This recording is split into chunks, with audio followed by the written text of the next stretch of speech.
So here we are live once again. Good evening, folks. Mobile Giza here with Friday Night Tech Talk.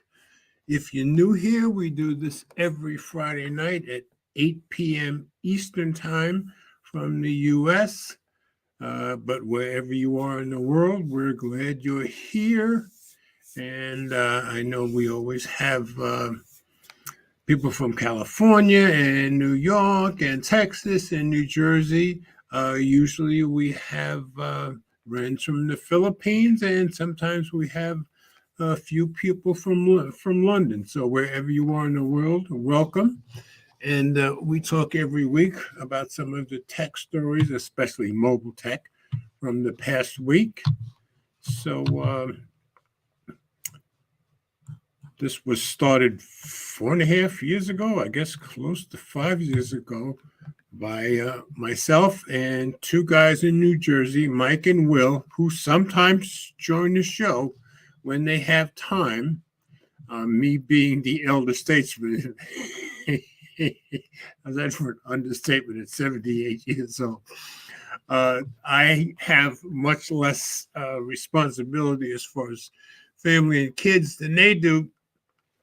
So it's easier for me to do this every week, and I have more time. I'm retired from 34 years of programming, and I only work part-time 3 days a week for enterprise. And so I get to do this every week. That's why you see weekly co-host and co-founder of Friday Night Tech Talk.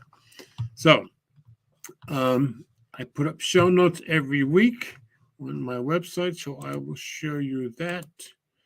I will share screen, and this will give you all the notes for everything I'm going to talk about tonight. And let's see if my brand stuff is in the way at all. Let me go over here to the brand. No, okay, got the brand stuff out of the way. So here's my website, mobilegiza.wordpress.com. If you click on today's date, you'll get just the stories for tonight. So while we're here, as I do every week, I will show you a preview of what stories we are going to talk about tonight. Let me get the comments back up here just in case somebody says anything. So, of course, the whole Chat GPT AI stuff is still very, very hot all over the place. So I skipped a little bit of that last week, but it's back, and it's probably going to be that way for a while. So now Google's is called Bard. And so first story is about Bard AI. Google, okay, users, time to try out our chat AI, Bard, and that's on CNET. And then I have another story, Pixel superfans invited to try Bard. I'm one of them. I haven't tried this yet because they keep, I guess, so busy, and they keep having problems. So I haven't tried it from there as yet, but I have signed up for it.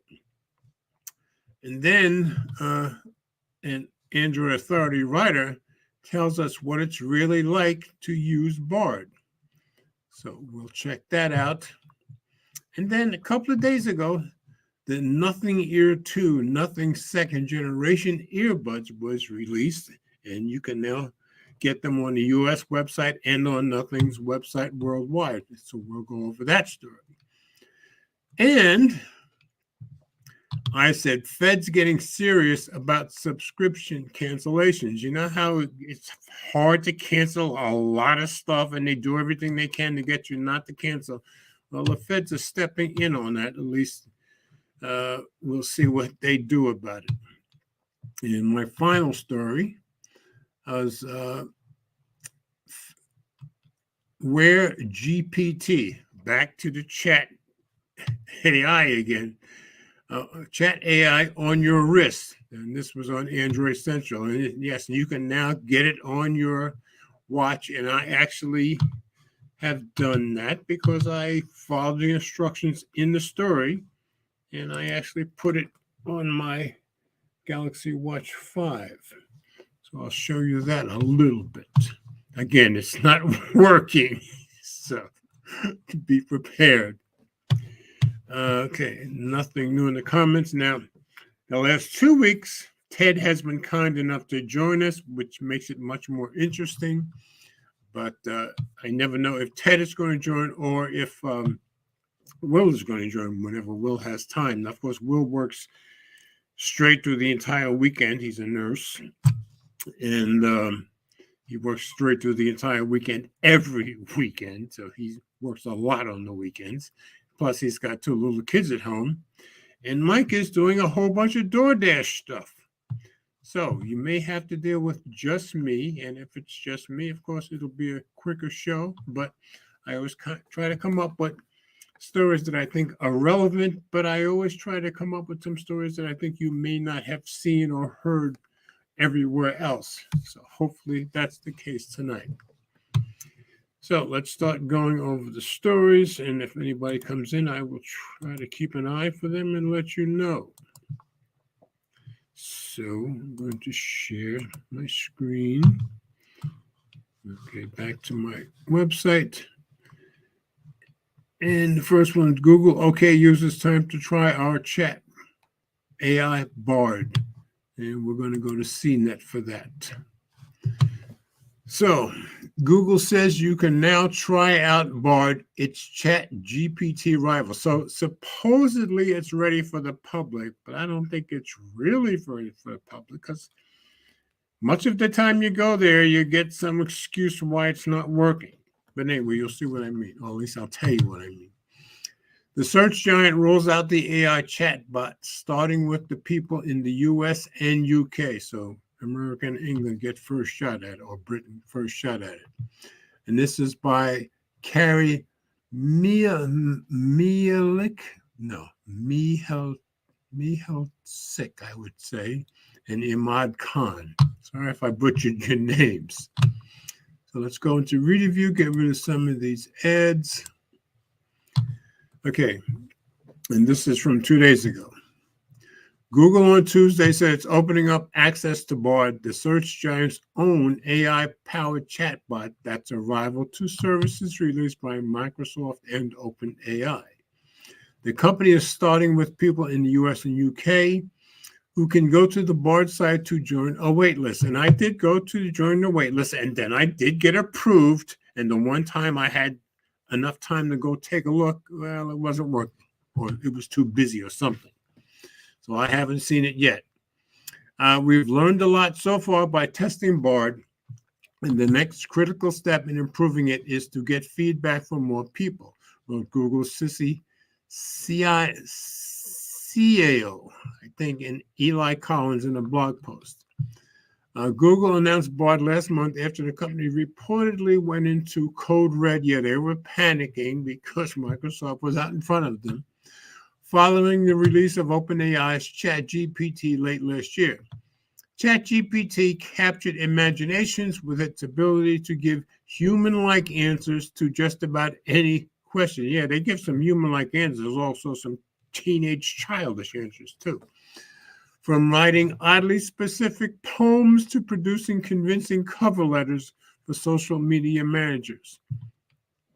By January, ChatGPT was estimated to have reached 100 million active users, making it the fastest growing web platform ever. That's pretty impressive.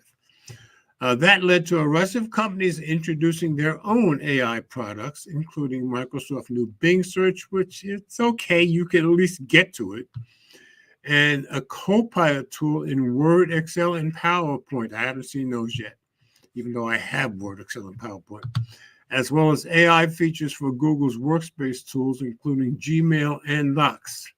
And I did see something in Gmail about AI features. I just never clicked on it.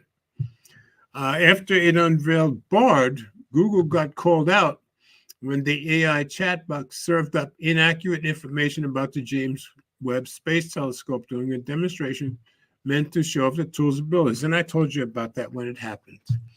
On Tuesday, Google stressed that Bard is still an experiment. Yeah, and every time you go there, it still gives you that message. And noted that the AI tool won't always get things right. Well, if you get it to work at all. The tool introduces itself as a creative and helpful collaborator and offers suggestions to get started, such as draft a packing list for a camping trip. And I don't think of a packing list as for a camp. I think packing list for business, not a camping trip. That's just me, though. Or how to get started writing a novel. In smaller print on the Bard site, Google says the AI chatbot may display inaccurate or offensive information. Yeah, that's what happened from Microsoft's. That doesn't reflect the search giant's values. I gather it can insult you at times. As Google, Microsoft, and others from DuckDuckGo didn't know they had one, to Adobe and Grammarly roll out new tools and services infused with artificial intelligence, the rush has highlighted concerns about issues and trustworthy. Yeah, it's insulting people. It's calling people names. Yeah, I'd say it's issues. The mass interest has also led to a grand speculation about our AI future and the potential for misunderstanding. Yeah, it's coming up with racist stuff, all kinds of stupid stuff. That's because people are rushing things. In a fact about Bard, Google said that AI technologies raise important challenges that need to be addressed clearly, thoughtfully, and affirmatively. The company pointed to its own AI principles and noted its commitment to develop technology responsibly. We can only hope. Google said it'll expand access to Bard to more countries and languages over time. The company didn't respond to a request for additional comment. So it has opened it up, but like I say, half the time you go there, it's too crowded, or it's not working right, or it's experimental, blah, blah, blah. So I guess some people have used it, but it's not as easy to use as you would hope. Let me stop screen for a minute. And Eleanor's in here. Hey, Eleanor. Hope you guys had a great day and looking forward to a good weekend. And hopefully you're off for the next 2 days, like I am. So, okay, let's move on to the next story. Nobody else has come in so far. Okay. So back to the website.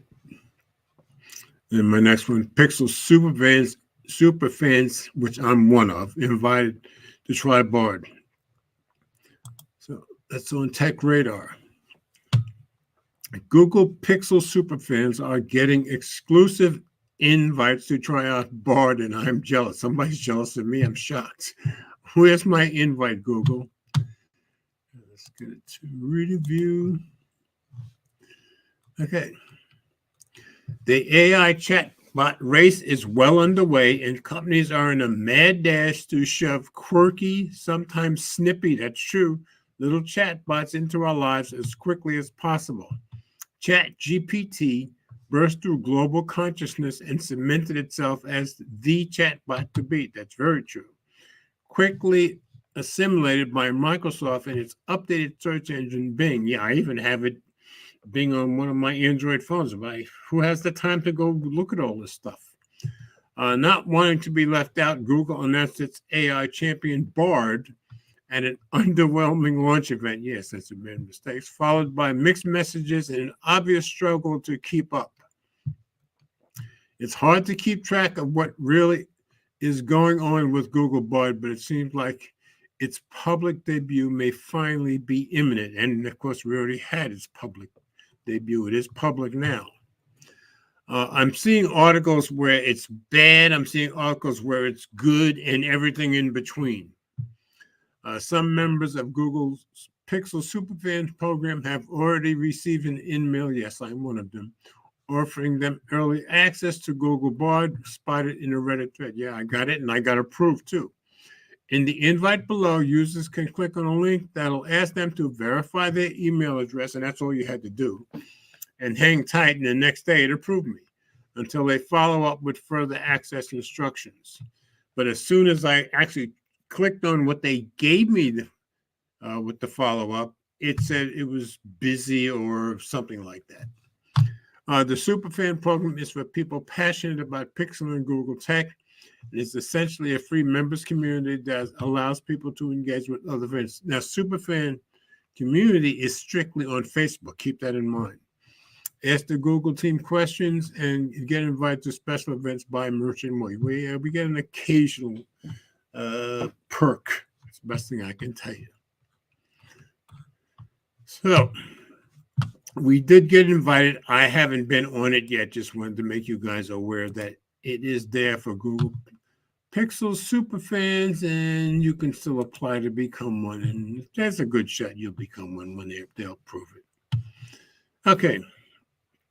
So nothing new in the comments. So this one, I think, is more relevant because Android Authority Writer tells what it's really like to use Bard. So let's click on that one. And it says, I have access to Google Bard. Here's what it's like. And that's by C. Scott Brown, who's a very good writer of theirs. So let's go into read review. And this is from 3 days ago. So ChatGPT has taken has taken the world by storm. It allows you to use the power of the internet to receive incredibly complex responses to detailed prompts written in plain conversational language. Oh yeah, I was able to pull it up for a few seconds once, and it gave me the choice of talking or typing. That was on my watch, but you'll see that later. It was only a matter of time before Google jumped in to compete, and its competitor is known as Google Bard. Today, the company opened Bard to a limited audience. We have played with Bard for a bit and can tell you about what it's like. Overall, it's not that different from ChatGPT or Bing Chat, of course not, which already exists for people to use freely. However, Google's system comes with a whole lot more warnings about how you should use it and the responses it gives. I gather there's a lot of warnings. Say Google Bard, warnings everywhere. And it shows you some. I'm Bard, your creative and helpful collaborator. I have limitations and won't always get it right, but your feedback will help me improve. Not sure where to start. You can try blah, blah, blah. So it tells you what you can try. Again, Bard is an experiment. Bard will not always get it right. Bard will get better with your feedback. So they're trying to make sure you know that this isn't 100%. Before you even fire up Bard, you'll need to sign off on an extensive terms of service agreement. I haven't seen that yet. The contract basically says in so many ways that Bard is an experiment. Yeah, it kind of lets you know that. It emphasizes that it could return responses that are not only untrue, but dangerous misinformation. Oh, that's not good. The contract also warns that Bard could respond in ways that you would deem offensive. So they're actually calling it a contract. Interesting. Once you agree, there's yet another warning that pops up as seen above. Once you hit got it, you can finally start using Google Bard. All of these warnings emphasize the caution Google is taking here. Yeah, I'm sure they're worried about somebody suing them, but I'm sure somebody will. While ChatGPT is an astounding feat of AI programming, it can also deliver inaccurate, offensive responses. Yet it did that for Microsoft. OpenAI doesn't make too big of a deal about this, though. Yeah, Google's making a much bigger deal, or at least not as big of a deal as Google does with Bard. That's because Google is going to need to monetize Bard sooner rather than later. And that monetization will almost certainly involve advertisements and brand partnerships. Yeah, you don't want to be messing with their money, so they're going to warn you a lot. Obviously, Google is also concerned with the proliferation of misinformation and how dangerous that can be for society, especially if you're the one generating it. Once you acknowledge all of this, the fun actually begins. A very simple interface. So I haven't even gotten this far yet. Google Bard is incredibly simple. You have your familiar text box in which you enter prompts.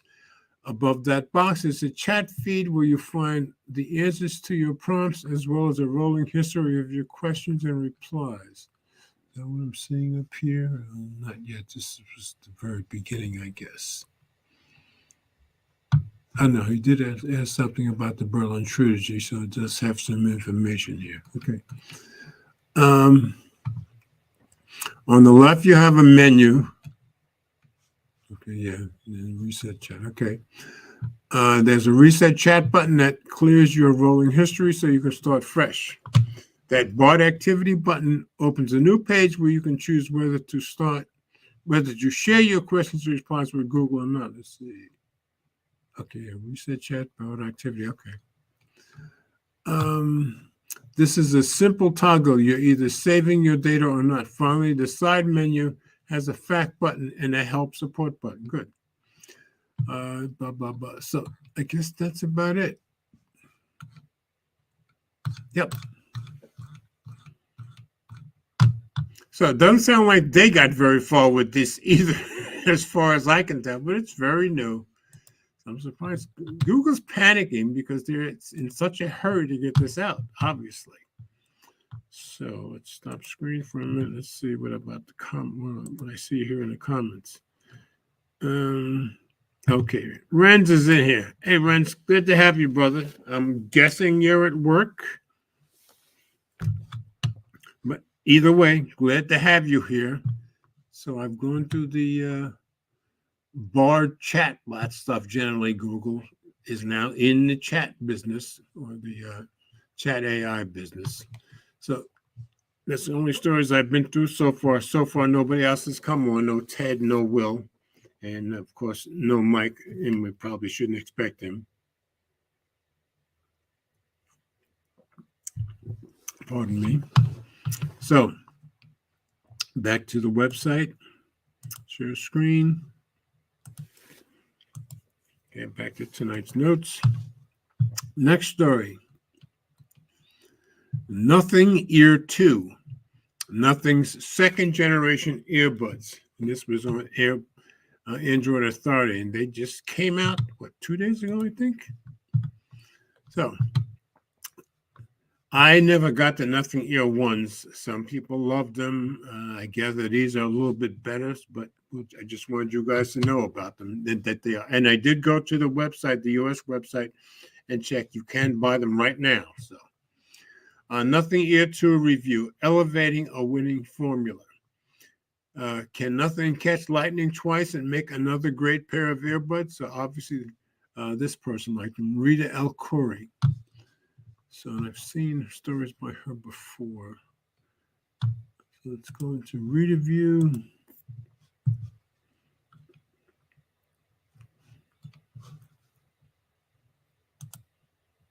Okay.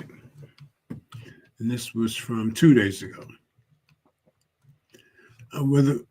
With a focus on refinement, the Nothing Ear 2 offers a similar ergonomic design to the original Ear 1 wireless earbuds. Yeah, they look just like them. Now with improved connectivity, higher quality materials, better controls, and cleaner sound. Well, that's good. 2 years after the release of the Ear 1, Nothing is back with a second generation Ear 2. At a glance, the new pair of true wireless earbuds look exactly like their predecessors, and yes, they do look exactly the same. Down to the transparent plastic case and red dot in the right-hand earbud, but Nothing is touting a lot of under-the-hood improvements. So you can see, yeah, that red dot, and they look the same as the originals. Can the startup catch lightning twice? Are the Ear 2 as comfortable as the Ear 1? And are they worth the upgrade? Let's find out in Android Authority's Nothing Ear 2 review. I tested the Nothing Ear 2 over a period of 1 week. The unit was provided by Nothing for this review. What you need to know: you don't change a winning formula, and the Nothing Ear 2 are a testament to that. The case and earbuds appear nearly identical to the Nothing Ear 1, but don't let that fool you. Beneath a few small cosmetic refinements, there are a lot of internal and functional improvements. Well, good. The moment I opened the Ear 2's box, I was immediately struck by how much smaller the squarish charging case is. On paper, it's only 3 millimeters shorter and narrower, But in reality, the case feels significantly smaller and more portable. And that's true. If you make something a little 3 millimeters shorter and narrow on both ways, it's going to feel a lot smaller. That makes sense. It's also 5 grams lighter with a clearly more premium build. Gone is the low end wannabe transparent, but really just foggy plastic from the Ear One. Well, that's good, I guess. You get a fully transparent and shiny plastic that's supposedly more scratch proof with a protruding white plastic base that acts like a bumper. And I guess that's what you're seeing here, I guess. Oh, here's the base, I guess. Okay. The USB-C charging port and pairing button are still there, and so is the dimple in the case's lid between the two earbuds. Like the case, the earbuds appear unchanged from the Ear One buds. The signature transparent stem with the visible sensors, electronics, and charging pins is still there, along with the white and black color scheme. Look closely, and you'll notice minor changes, like a new sensor button on the side of each stem for squeeze controls. That's good. More on that later. Perhaps the easiest way to differentiate between the Ear 2 and the Ear 1 is the inscription on the outer side of the stem. There's no mistaking that 2 for a 1.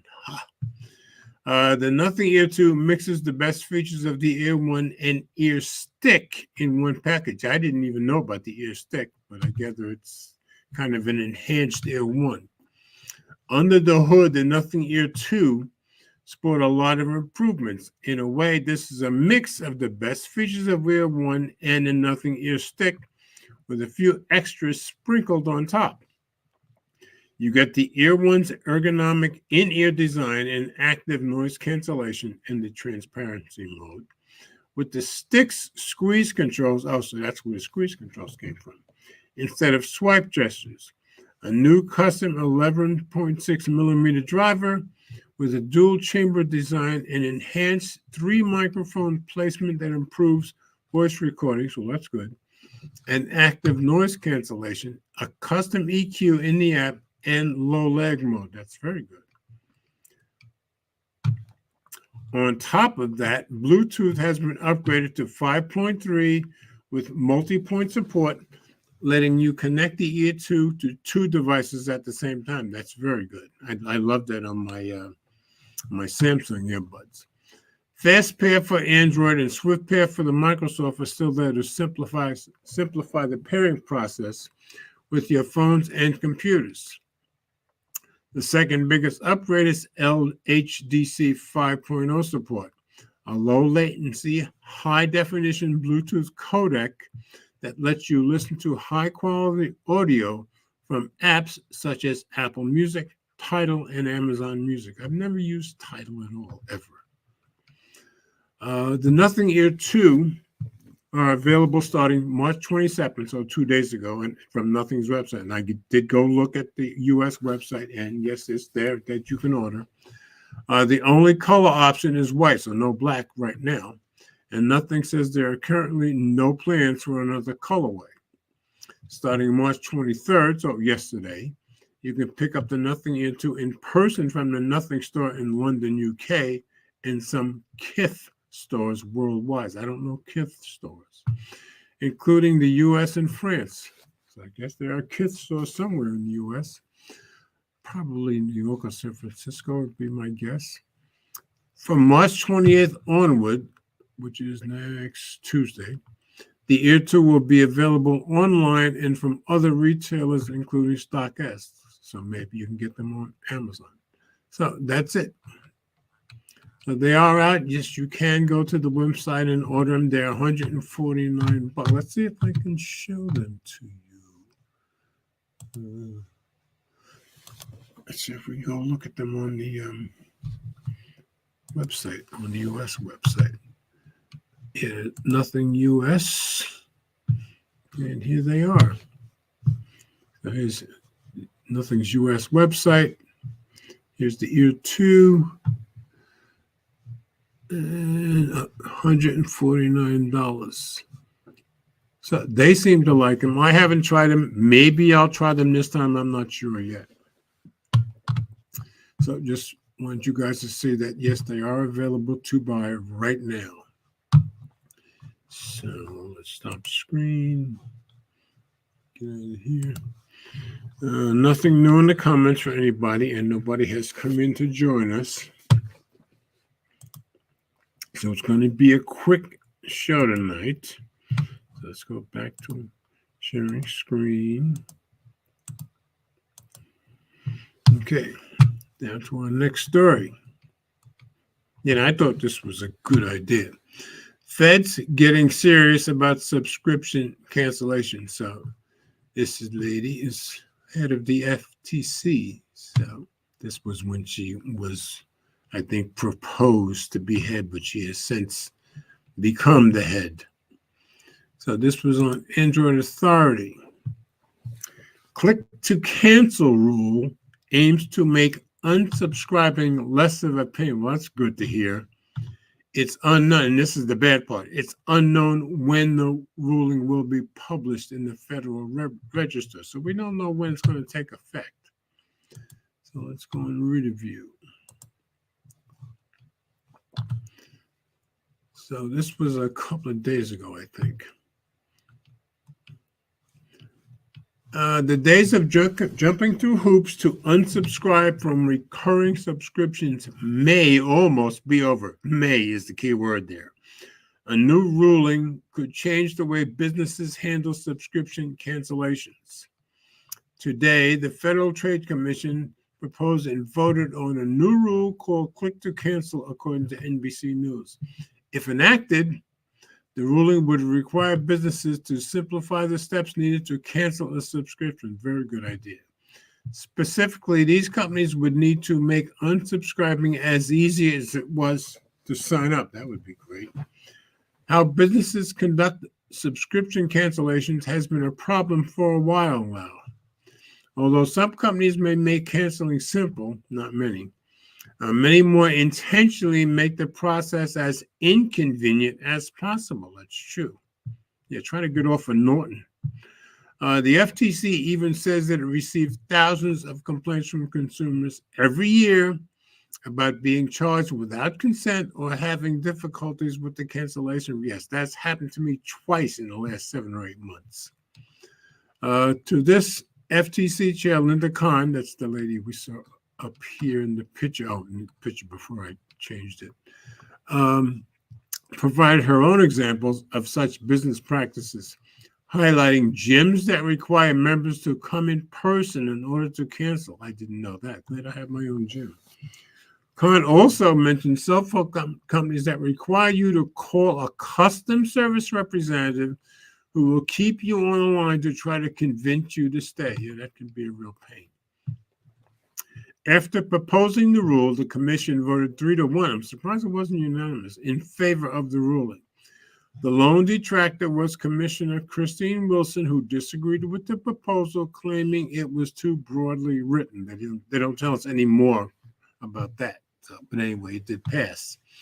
In addition to requiring businesses to simplify the cancellation process, the ruling would force businesses to ask consumers first if they want to hear about other offers before offering them. So they're not just going to jump in throwing them at you.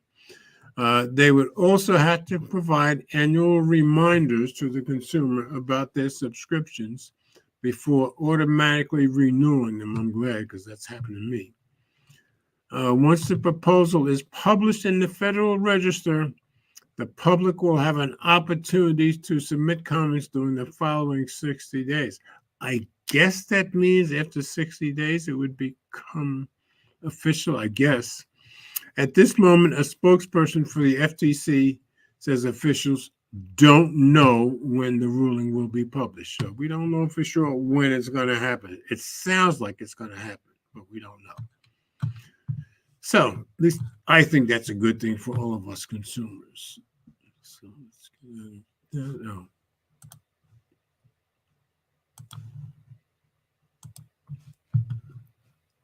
Okay. Let's stop screen for a minute.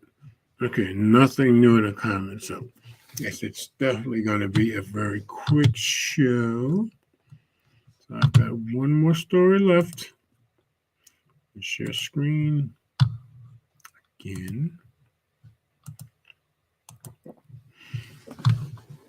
Okay, and this one I just threw up there because now you can actually get Chat AI on your wrist. Wear GPT Chat AI on your Android wrist. I haven't seen it for the Apple Watch yet. Maybe it's there, but I haven't seen it. Anyway, this was on Android Central. So, how to put Chat GPT on Galaxy Watch, Pixel Watch, and Wear OS. And I did this just before by following the instructions, and I think I can show you to you on your watch. Get brilliant advice from a friendly AI right on your wrist. So back to review. There's somebody giving a question to it, I guess. Update from 3 days ago. The app is currently down for maintenance. Yeah, and that's exactly what I get when I try it right now. And should have an update soon that re-enables full functionality. We will update this article with further instructions if the API key is needed. And I get this part right now, but I think it says it gives another version that it's trying to get to, but it didn't work for me. I'll try to show that to you. Chat GPT is the talk of the town these days. And while Bing has implemented the AI-powered tech best so far, you can't get Bing Chat everywhere just yet. If you're tired of Google Assistant or Alexa's terse responses, I haven't even tried it with Alexa, and want something more from your wrist-mounted assistant, ChatGPT might be just the thing for you. For this tutorial, you'll need a Wear OS-powered smartwatch. Let me change this. Okay, so you can see I have my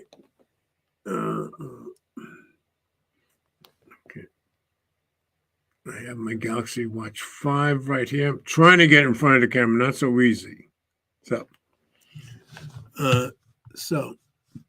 you need it. Wear OS powered smartwatch. Almost all of the best Android watches are powered by Google's Wear OS, including Galaxy Watch 4, Watch 5, which is what you're seeing here, TicWatch, Google Pixel Watch, which I also have, and many others. Wear GPT works on both Wear OS 2 and Wear OS 3 powered watches.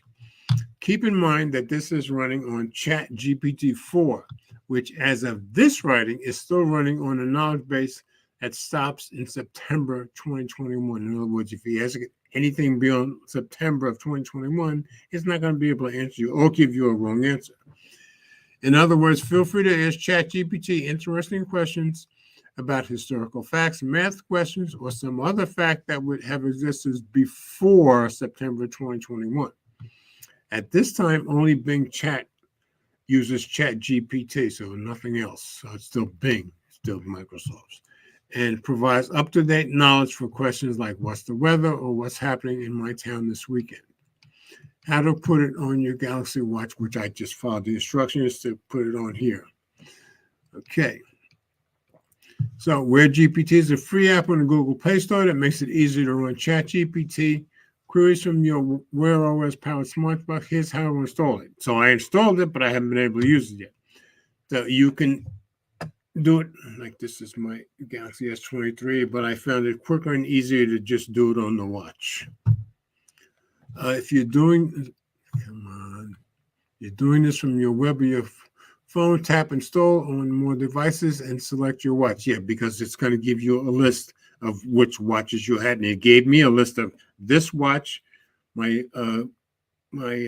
Galaxy Watch 4, which is now Eleanor's, and the Galaxy Watch 3, which Eleanor has upstairs. So it knew all three watches were here. So I just went and installed it on my Watch 5. Once it's installed, open the app drawer on your watch and tap Wear GPT. And that's what I did. You can see it here. And let's see if I can show it to you. If I go to settings. No, the apps. All right, of course, it's going to give me a hard time right now. Okay, here's my apps. I don't know if you guys can see that. It's the last thing I installed tonight. It's pretty much the last thing. It's the last thing down there. It's right there. So when I tap on it, okay, the message that I see is app under maintenance. We apologize for the inconvenience and request you to wait for an update, version 2.0, version 2.0 on Play Store. So I've been getting that for over an hour now. So that's what I'm getting when I try to actually use it. But it was easy to install. So how to use it? Well, I can't show you, so you might as well read it. Where GPT's interface is a little information dense, but it's easy enough to use. From your watch, it's probably easiest to ask ChatGPT a question by using your voice. Yes, I did have the choice of tapping the microphone or typing something. To do that, you just tap the microphone icon on the home screen of the Where GPT app. The standard Google or Samsung voice prompt screen will come up and you can ask the question. Then tap the send button when you're done. I wish you could go that far, but it doesn't seem to be able to at the moment. If you'd rather type in the question or adjust your previous query, you'll want to tap the text box located to the left of the microphone button. Yes, I saw that there. This will open up the text editor and allow you to change your question or type one manually, then hit send to ask ChatGPT the question. Once you send the question, ChatGPT will think about the answer for a moment and then give you an answer in the largest text box on the screen. That's the one that takes up the bottom half of the app. So I guess that's like this, I guess so. Okay. At this time, you'll need to use your finger to scroll down through the answer if it's too long to fit. That makes sense. Using the crown or rotating bezel on a watch doesn't scroll for some reason. Hopefully, that'll get fixed. Okay, so you can just scroll through with your finger and you're okay. Get the first Wear OS watch built by Google. Blah, blah, blah. That's just an advertisement. So, like I said, following the instructions to install it was fine, but right now, all it's telling me is it needs maintenance and it wants to update to 2.0, which it's not doing as yet. So we'll have to wait until it comes to the Play Store with version 2.0. So, stop screen for a minute. Okay, nothing new in the comments. So I am going to go on to glowing rectangles as I do every week. And we didn't get Ted or Will this week, and of course no Mike. But we still got a few stories, and I hopefully have given you a little information that you didn't have before. So, all right, as we do every week, we're going to end up going to glowing rectangles. So, glowing rectangles is on reddit.com/r glowing rectangles. It's a place where you can get exposure for yourself, for your vlogs, for your blogs, any articles you write, or anybody else. You can post their stuff there every day also. If you go to glowing rectangles and hit top, you'll see what got the most upvotes for today, and you can look it up for today or this week or this month, this year, blah, blah, blah. I always stick with today. So today, the Spigen Ultra Hybrid 01 review, the coolest case for the S23 Ultra from Galen's Gadgets. That's got 4 upvotes. Second one's always an ad. 3 upvotes. Wacom Intuos Pro review. Benefit of the doubt. So this has got to be by what's his name? Oh.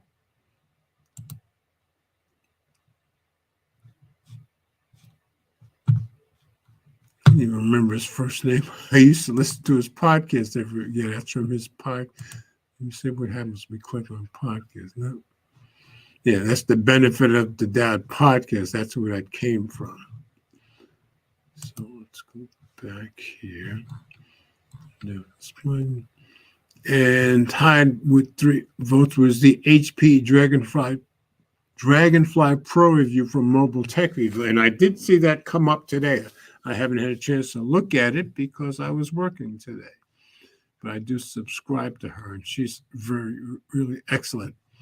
And then here's, I asked Gary with run a ChatGPT like AI on your laptop. So Gary explains, he's excellent. It's probably a good one to watch if you want to learn more about how to run your ChatGPT on your laptop. So, like I say, if you go to Glowing Rectangles, you want to get exposure, you can post something there. You want to see what other people are posting daily, just go here. This is put on by Juan Bagnell, some gadget guy. He's the one who does the maintenance on it and keeps it up to date. So our thanks should go to him. So just wanted to show you that like I do every week. Let me just stop screen. And nothing new in the comments. So I'm just glad for all you folks that came by tonight, as always. And always happy to, especially all you regulars that come by every single week. I'm so appreciative of you, Eleanor, Brian, Renz, all you guys. And happy whenever you come by. And please let your family and friends know about us. Share the video afterwards. And please keep us growing. So I hope everybody has a very wonderful and blessed weekend. And let's always remember, we all do better when we love each other. So hopefully next week somebody will join us. See you guys next week.